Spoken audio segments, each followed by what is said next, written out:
penjaranya itu nggak dijadiin satu gedung. Bisa liburan, mereka tuh bisa ke pantai. Nah, mereka tuh dapat uang jajan.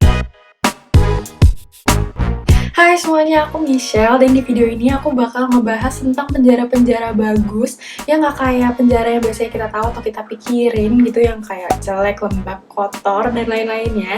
Dan gak cuma nampilin penjara yang bagus doang, tapi aku bakal juga kasih tahu alasan kenapa penjara ini tuh dibikin bagus. Penjara yang pertama itu namanya Her Majesty's Prison, itu dia di Scotland atau Skotlandia.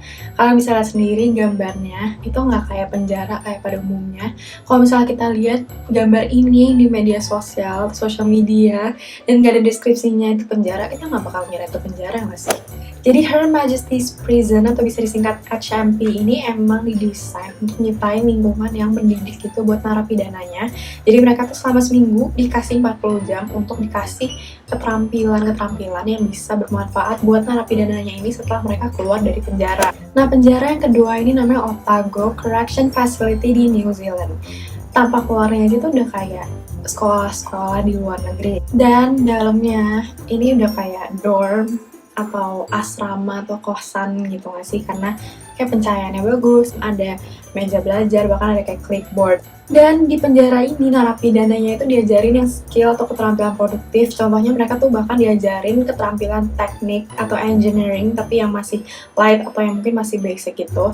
Dan gak cuma itu, mereka juga diajarin beternak dan bahkan memasak. Yang ketiga ada penjara di Austria namanya Justice Center Leben. Kita bisa lihat penampakan luarnya, jadi udah kayak gedung-gedung perkantoran, gak kelihatan kayak penjara sama sekali kan, kayak bentukan itu kaca-kaca. Jadi penjara yang kedua ini lagi-lagi bentukannya gak kayak penjara, tapi kayak kamar biasa aja gitu. Ada TV-nya, ada meja belajarnya, bahkan ada lemarinya. Dan mereka juga ada dapur yang mereka bisa pakai bareng-bareng. Dan mereka tuh, kalian bisa lihat sendiri, mereka tuh nggak pakai baju samaan gitu, tapi pakai baju masing-masing, jadi nggak ada seragam. Selain itu, mereka punya lapangan basket dan ada gym juga.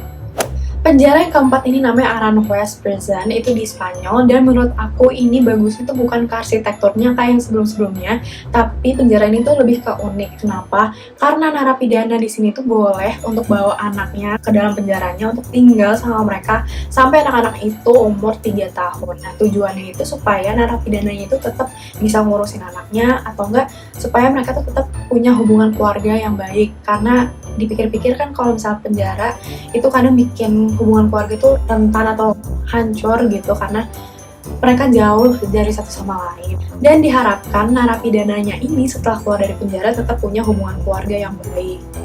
Yang kelima itu penjara Halden Prison itu di Norway. Menurut aku ini penjara yang paling bagus di antara penjara yang lainnya, karena lihat aja kamarnya. PW banget gak sih, kayak hotel menurut aku sih. Bayangin ini penjara, tapi ada TV-nya, ada kulkasnya, ada kamar mandi dalamnya, ada meja belajarnya, kayak wow banget. Dan di antara penjara lainnya, aku lihat ini penjaranya layoutnya aja udah kayak hotel gak sih? Dan gak cuma kamar yang bagus aja, mereka tuh punya fasilitas lapangan basket dan ada wall climbingnya di tengah-tengahnya. Dan bahkan ini paling wow banget sih, ada studio rekaman, ada studio musik gitu. Jadi emang tuh mereka tuh mau ngelatih skill atau keterampilan dari narapidananya, sampai studio rekaman aja tuh ada.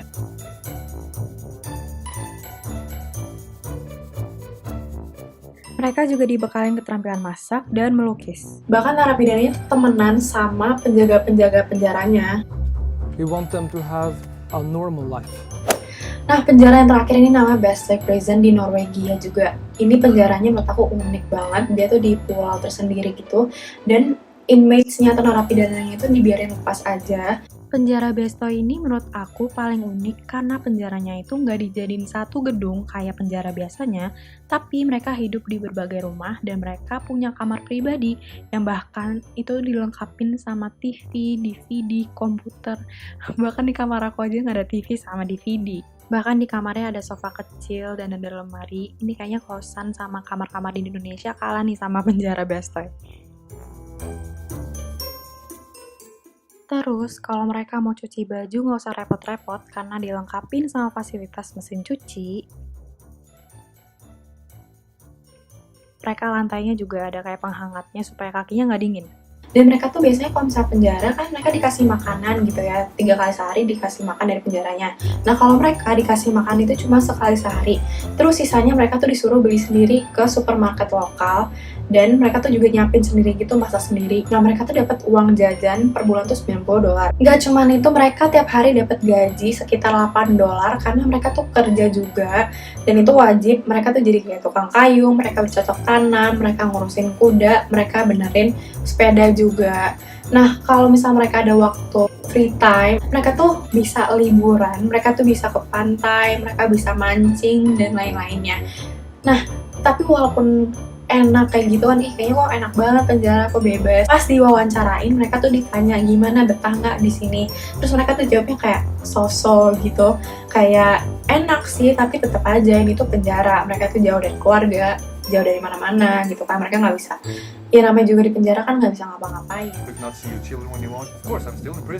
Jadi kenapa sih penjara-penjara ini tuh dibikin bagus? Emang nggak takut orang-orang malah pengen masuk penjara?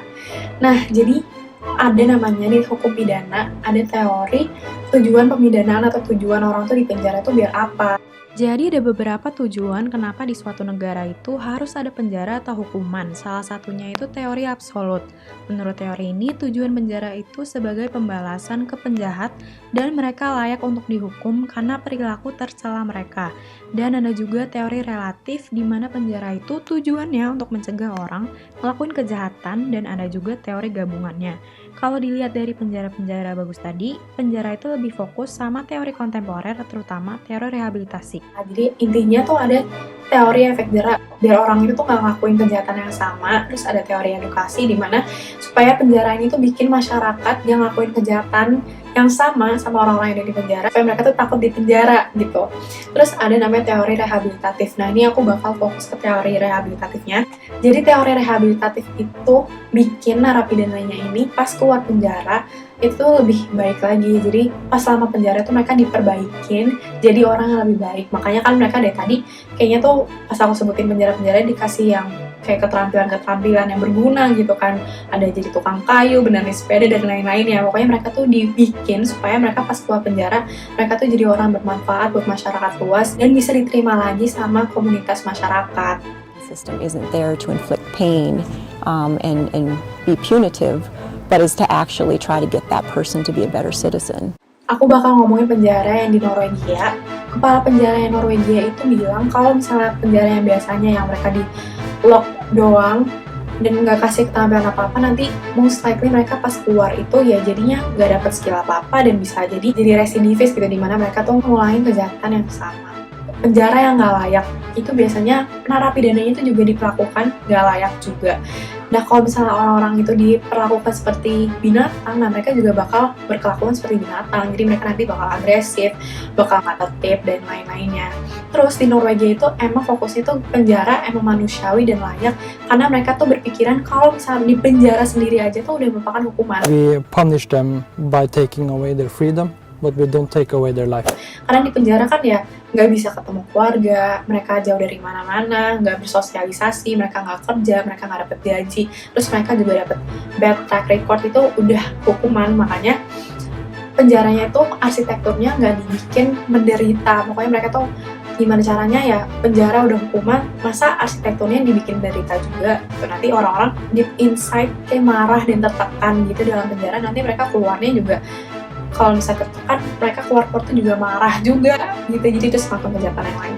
Dan terbukti sistem penjara di Norwegia ini efektif karena Norwegia ini crime rate-nya tuh rendah dan tingkat recidivism-nya itu atau orang yang lakuin kejahatan yang sama itu tuh rendah banget, paling rendah bahkan di seluruh dunia. Dan itulah tujuan-tujuannya kenapa penjara-penjara ini tuh dibikin bagus, karena fokus ke teori rehabilitatif itu. Nah itu dia penjara-penjara yang bagus dan alasannya kenapa penjara-penjara itu dibikin bagus. Sekian aja sampai sini video aku. Thank you for watching. Bye.